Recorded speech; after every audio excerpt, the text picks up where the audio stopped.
અમરેલીના બગસરામાં નગરપાલિકા દ્વારા સ્વચ્છતા સંદેશ રેલીનું આયોજન કરવામાં આવ્યું, પરંતુ આ રેલી ત્યારે ચર્ચાનો વિષય બની જ્યારે તે શહેરના વિવિધ વિસ્તારોમાં જામેલા કચરાના ઢગલાઓ પાસેથી પસાર થઈ.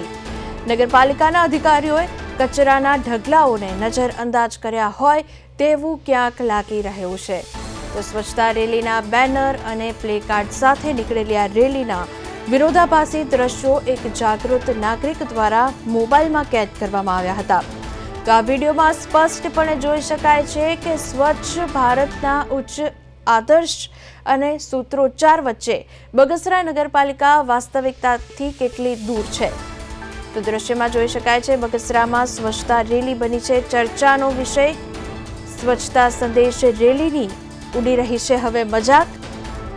એક તરફ સ્વચ્છતાનો મેસેજ પાસ કરવા માટે આ રેલી નીકળી હતી, ત્યારબાદ હવે આ રેલી જ મજાક બની ગઈ છે.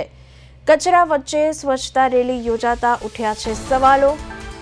અધિકારીઓએ કચરાના ઢગલાઓને નજરઅંદાજ કર્યા હોય તેવું સ્પષ્ટ દ્રશ્યોમાં જોઈ શકાય છે.